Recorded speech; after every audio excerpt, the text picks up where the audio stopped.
Tapos, sumakit ko dito ko. Ito dito. Dextroscoliosis. Okay. Tayo ganito kasi. Yung ganito kasi, mas mabilis siyang mag-trigger. Once na kayo ay tapos na ang paglaki, wala na yung kunyari, meron tayong marami yan, liposcoliosis, dextroscoliosis, scoliosis, kyphosis. Yung mga ganyan, pag tapos na yung paglaki natin, kung ano yung, kunyari, sabi natin, dyan kasi wala nakalagay na angle degree cove eh. Yung iba kasi, mga naglalagay ng mga 10 degrees cove, angle cove. Sa inyo, thoracic dextroscoliosis lang. Tsaka yung ano sa aorta.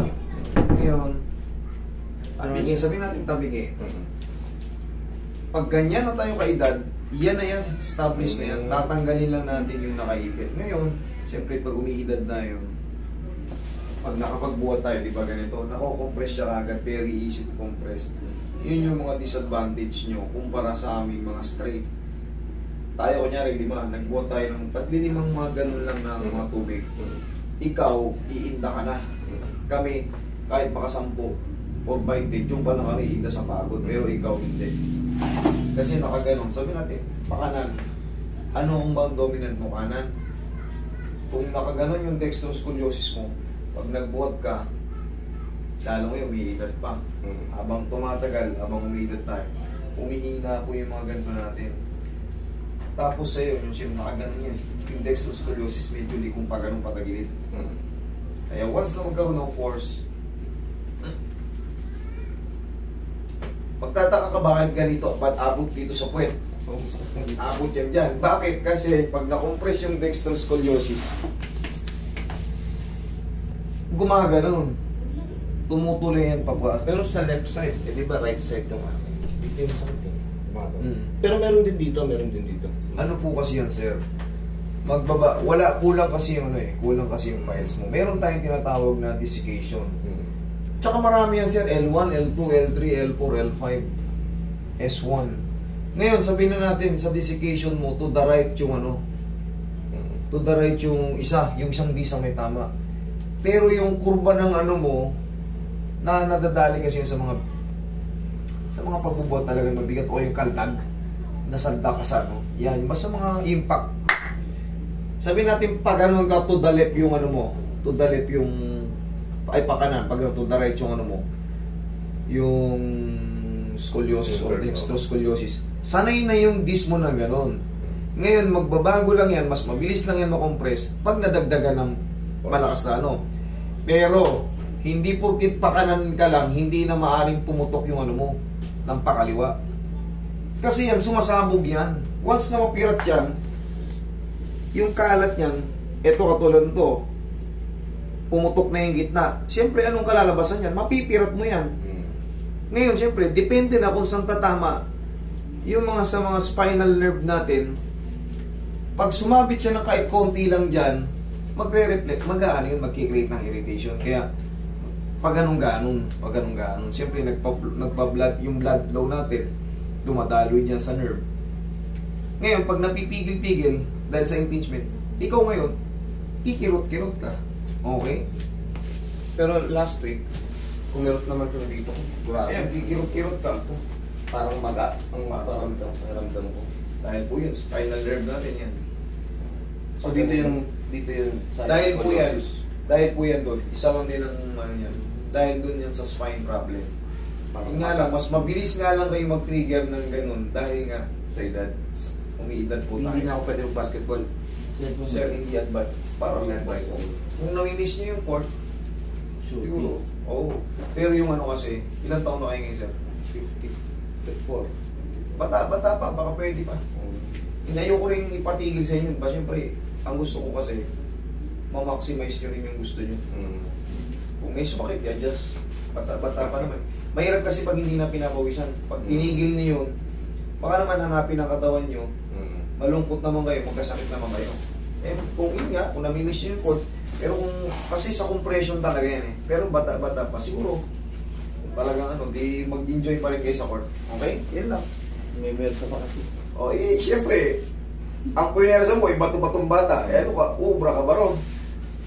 Ayun nga talaga. Mahirap kasi alisin agad yung kinahiligan eh. Kaya ako, hindi rin ako hadlang sa ganyan.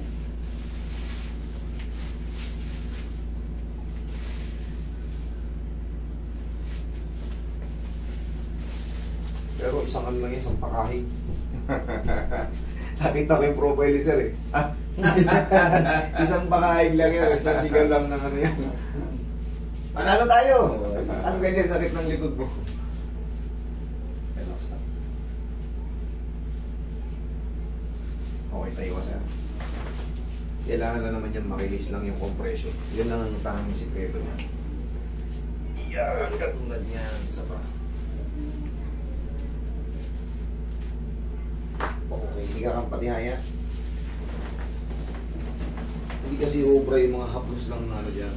Kailangan yan mabago yung posisyon ng mga vertebrae. Konting-konti lang. Relax na.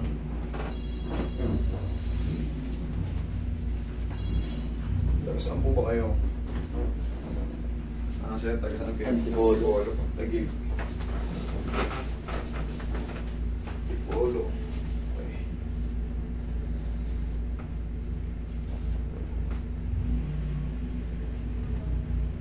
Okay, relax na. Yan, takot-takot ko tao. Yan. Tapos, kung mapapansin nyo, babae, lalaki, ginaganto ko palagi.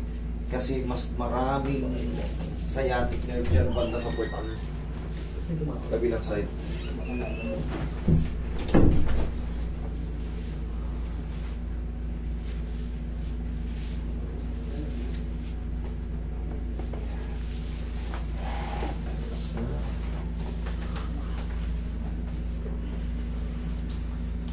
Okay, tapa ka sir. Tapa po.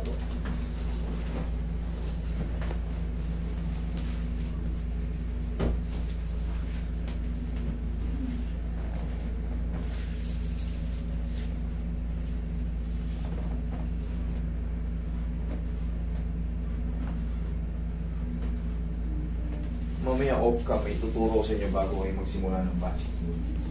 Para mas maganda yung inat-inat.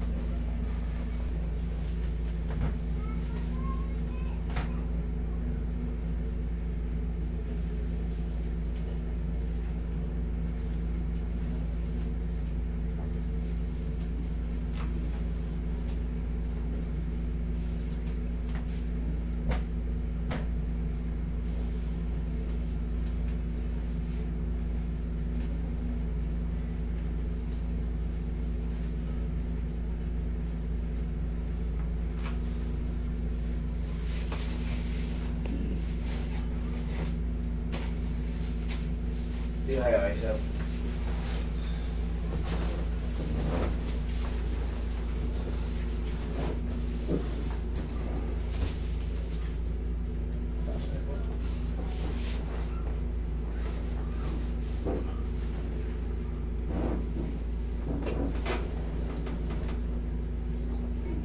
Relax na. Ini. See you.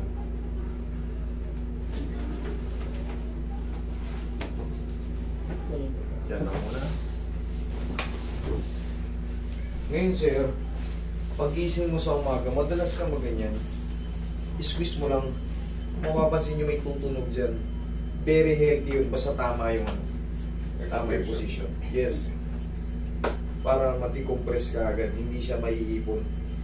Pagka kasi tight na yung likod mo, nakaldag ka pa, nasalda ka pa. Siyempre minsan pag nagda-drive tayo or ano, biyahe tayo, hindi naman perfect talaga ang dab.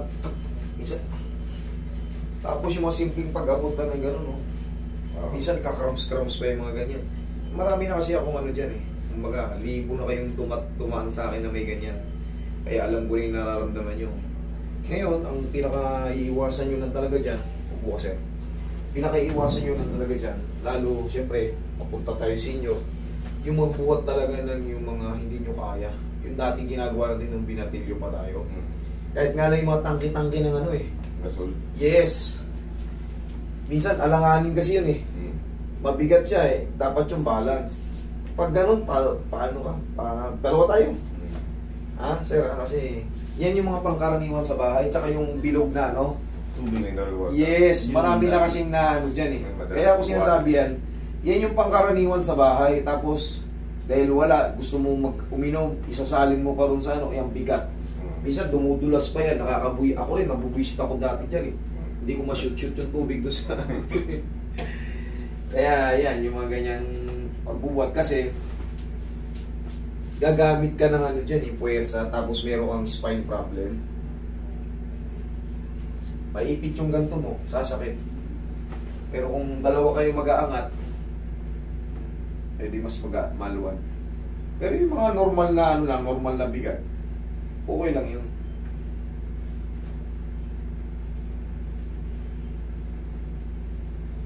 Sir, malilimitahan lang siguro yung mga movement mo sa ano, basketball. Pero huwag nyo itigil, no? Pagka alam nyo medyo malaking babanggain, eh... Hindi na kasi manira doon. Kasi madami. Naglalaro ba kayo? Puro pasa ka. Dahil mo pasa.